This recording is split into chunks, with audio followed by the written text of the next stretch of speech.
Hello and welcome to all our viewers in Nigeria and around the world to Media News on Global Television, coming to you live from the nation's capital, Abuja. I am Sadia Yakubu. A quick reminder that Global Television is on DSTV, channel 365 and Star Times, channels 276. And now the news in details. The federal government has rolled out the Local Government Proof of Address and Power of Autonomy project, an initiative designed to strengthen national security, improve citizen identification, and enhance service delivery across the country. The project, initiated by the Association of Local Governments of Nigeria, ALGON, was formally approved through a circular issued by the Office of the Secretary to the Government of the Federation. The circular stated that the Power of Autonomy scheme took effect from October 1st, 2025. However, implementation is at various stages in different federal and state ministry departments and agencies. The Nigerian Air Force has recorded a major breakthrough in the ongoing offensive against armed banditry in Zamfara State, with the successful execution of 2 precision airstrikes on key bandit strongholds in Zafe local government area. The reports. The coordinated air operation were carried out on December 28, 2025 by the air component of the Operation Fanseng Yamma Sector 2, following sustained intelligence gathering and surveillance of identified bandit enclaves at Turba Hill and Kachala Dogo's Sule camp. At Turba Hill, the intelligence and aerial surveillance confirmed heavy bandits' presence and a central operation structure within the enclave. NAF air assets engaged the target after positive identification, delivering a precision strike that destroyed the structure and neutralized several bandits. Post-strike assessment confirmed the collapse of the hideout and the disruption of activities within the area. The second operation focused on Kachala Dogo Sule's camp, widely known as a major bandit stronghold and a hub for the production of improvised explosive devices. Intelligence report linked the camp to recent IED attacks along the Dan Sadao-Magami corridor.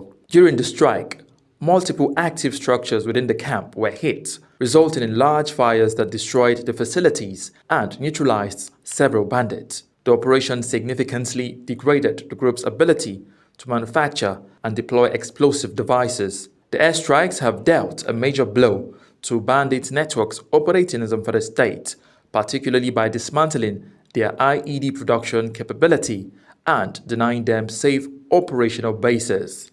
The success of the mission underscores the effectiveness of intelligence-led air operations and close coordination among forces involved in Operation Fanseng Yamma. The Nigeria Air Force says it remains fully committed to sustained joint operations aimed at dismantling criminal networks, protecting communities, and restoring lasting peace and security across the northwest and other parts of the country. There are growing concerns surrounding the recent joint United States and Nigerian airstrikes in Sokoto as part of effort to end insurgency, especially in the northern part of the country. These airstrikes have sent shockwaves across Africa, and Nigeria, as one of the continent's largest and most influential nations, finds itself at the center of both regional and global decisions. What does this strike mean for Nigerian security, sovereignty, and international relationships? Our correspondent attempts to find the answer. The United States, in collaboration with Nigeria, carried out airstrike in some parts of Sokoto State few days ago, targeting armed groups like Boko Haram and ISIS West Africa. While the United States government insists these actions are aimed at protecting global security, such actions have raised alarms across Nigeria.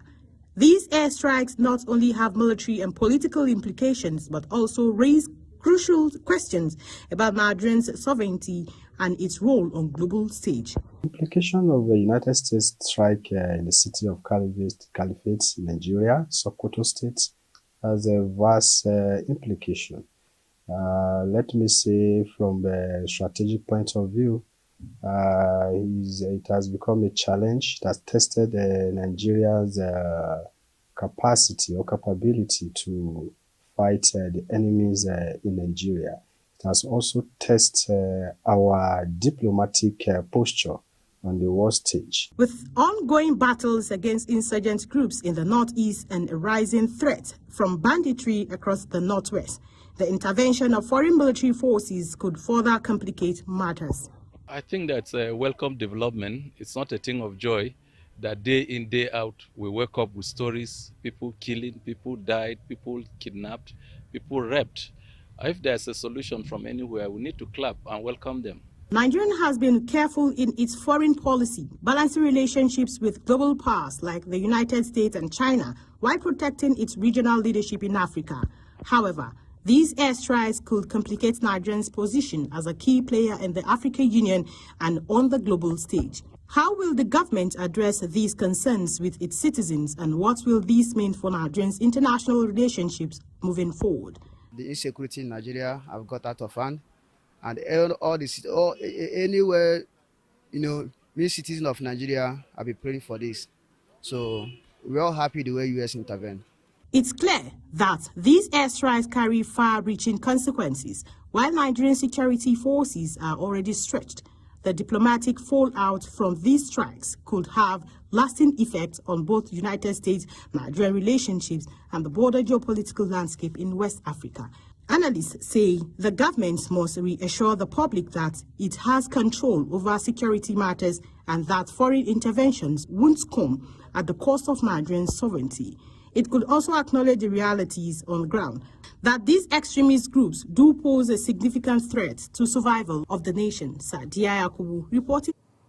The National Drug Law Enforcement Agency has secured a federal high court order in Lagos to detain a cargo vessel and its 21 crew members following the seizure of 25.5 kilograms of cocaine at the Apapa seaport. Obong Usoro reports. The drug consignment was discovered on December 6, 2025, aboard the merchant vessel MV San Antonio, which arrived from Brazil. NDLEA operatives acting on credible intelligence uncovered the cocaine concealed in the ship hatch during inspection. After the vessel fully discharged its cargo, the ship's captain and 20 other crew members of different nationalities were taken into NDLEA's custody while the seized drugs. This interception comes weeks after similar operations at the same seaport, where NDLEA officers seized about 20 kilograms of cocaine hidden in another Brazil-born vessel, MV North Bostros, on November 16. Following the latest seizure, the NDLEA filed an ex parte application before the Federal High Court in Lagos, seeking the detention of the vessel and its crew in line with international maritime and legal procedures. Justice Frida Nkemakowa Ogazi granted the application, ordering the detention of MV San Antonio and the 21 crew members for an initial period of 14 days to allow the conclusion of investigation and the filing of criminal charges. The case has been adjourned to December 29, 2025. The chairman and chief executive officer of NDLEA, Brigadier General Mohammed Buba Marwa, retired, described the seizure as further proof of the agency's resolve to block international drug syndicates from using Nigeria as a transit or destination country. He commended officers of the Apapa Strategic Command for successive interceptions and reaffirms the agency's commitment to sustain collaboration with local and international partners to combat illicit drug trafficking and substance abuse. After the Christmas holidays declared by the federal government, civil servants across the country have returned to work at the National Secretariat in Abuja. Activities have gradually picked up as workers resumed official duties. Our correspondent Obong Usoro again reports. The Christmas break is over. Public offices at the National Secretariat in Abuja are once again coming alive. Following the federal government's declaration of public holidays to mark the Christmas celebrations, civil servants had been away from work, spending time with families and loved ones. As the office reopened, workers were seen arriving early, signing attendance registers, and settling into their various duties, although activities appeared low in some ministries and departments. While some offices recorded near full attendance, others experienced low turnout. Some workers attributed the situation to post-holiday fatigue and travel delays. Despite this, essential services and administrative offices gradually resumed, signaling a steady return to normal government operation. Ishmael Badamasi, a civil servant who spoke to us, said he is grateful for the holiday, but it's time to get back to work. This is a festive period, and many people travel home to go and celebrate Christmas and New Year. As you can see around the federal secretariat, not many have returned yet, but there are still few civil servants in the offices. Others who spoke said that some civil servants had traveled and may not resume until January 2026. Work have resumed. People and the office today, they came to the office. So the federal government gave the 25th and 26th of December as public holidays. Today we visited the federal secretariat here just behind me to check if civil servants are back to work. And for those who spoke to us, said yes, they are back to work today, being the 28th of December, but a lot of persons are not still at the office. Some are because they've taken their leave during this festive period, and some because they say there are nominal roles to play at the office. My name is Ubong Osoro for Global Television News. An early morning explosion today ruffled the General Hospital in Bagodo, Kebbi State, sparking panic among residents and hospital staff. The blast, which reportedly hit part of the hospital's staff quarters, was confirmed by the Kebbi State Police Command. The spokesperson for the command, SP Bashir Usman, said security operatives moved in swiftly and that no casualty was recorded. The Nigerian Union of Journalists says it has received with profound shock and deep sorrow the tragic news of death of 7 journalists from Gombe State who lost their lives in a fatal road accident. The untimely passing of these dedicated media professionals is a devastating blow to journalism community, not only in Gombe State but across Nigeria.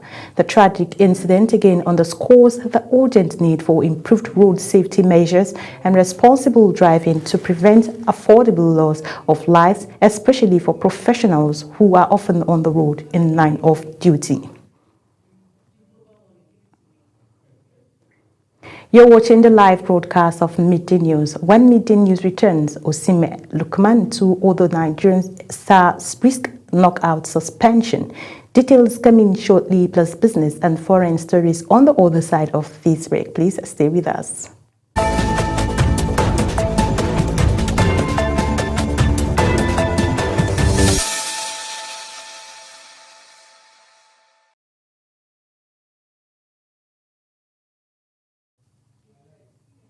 Welcome back from that short break and then business news. The Nigerian National Petroleum Company Limited has begun moves to sell stake in some of its oil and gas assets. This is as the state-owned energy firm seeks to optimize its portfolio and attract fresh investment into the sector. Nigeria's African largest oil producer has struggled in recent years to boost crude oil output and attract sustained investment amid regulatory uncertainty, oil theft and aging infrastructure. The country is now banking on incremental production growth, particularly from the marginal onshore fields vacated by the international oil companies as it seeks to shore up revenues and stabilize outputs. The Federation Account Allocation Committee has continued its investigation into the Road Infrastructure Tax Credit Scheme, as only 3 out of 7 participating companies have responded to requests for details on their involvement, expenditure, and project execution under the program. This was disclosed in a report of the FACT Post-Mortem Subcommittee meeting from November 2025, which reviewed deductions made from the scheme between February 2024 and September 2025. The document indicates that the subcommittee wrote to the Federal Ministry of Finance and Works, the Federal Inland Revenue Service, as well as firms participating in the scheme. Data from the Central Bank of Nigeria indicates that the country's external reserve grew by $4.39 billion between December 23, 2024 and December 23, 2025. Data indicated that the reserve increased by approximately 10.75% within the period under review. As of Tuesday, December 23rd, the foreign exchange reserve stood at $45.24 billion, higher than $40.85 billion on the same day last year. On foreign scene, Somalia is leading a growing international backlash against Israel over its recognition of Somaliland as an independent state. In a statement, the Somalian Prime Minister's office said the region is an integral and inalienable part of Somalian sovereignty terrorism and reject Israel's recognition as unlawful.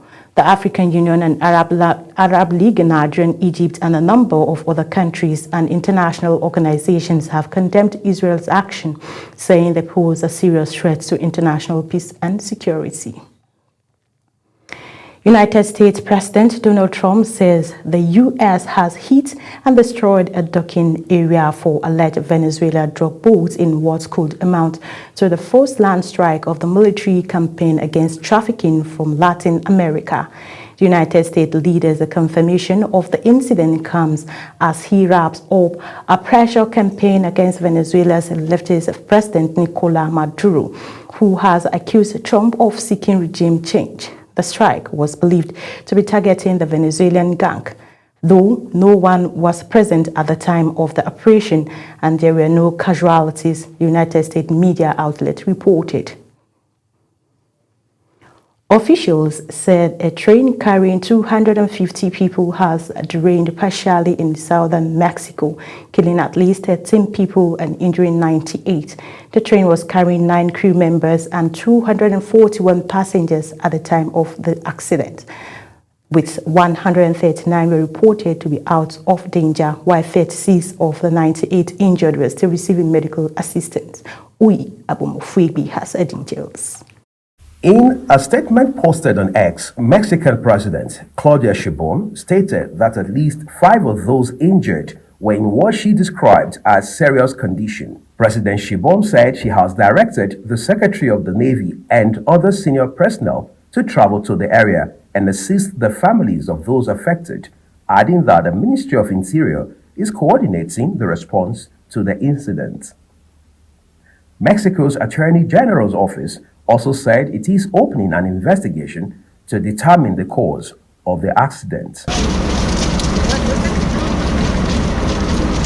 The Mexican Navy said the interoceanic training linking the states of Oaxaca and Veracruz went off the rails as it passed a curve near the town of Nizanda.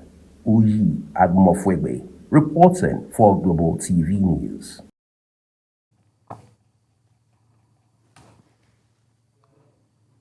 And in sports, former Super Eagles midfielder Etim Essien has challenged Nigerian strikers to improve their finishing at the 2025 African Cup of Nations, insisting the team must win the tournament to restore respect after missing out on the World Cup. Essien, who won 24 caps for Nigerians and was part of the 1987 FIFA World Youth Championship squad, noted that what matters most is taking the 3 points from the group stage and finishing top of the group. 4 Super Eagles players are working on a disciplinary tightrope, risking suspension ahead of today's AFCON 2025 Group C clash against Uganda.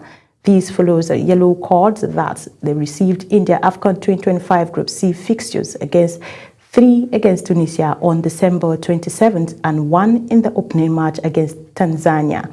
The players are Victor Osimhen, Ademola Lookman, Semi Ajayi, and goalkeeper Stanley Nwabari. And that's it on Midday News. A quick reminder that Global Television is on DSTV, channel 365, and Star Times, channels 276. Who kindly follow us across all social media platforms now showing on your screen using at Global TV NG. I am Sadia Yakubu saying thank you for watching.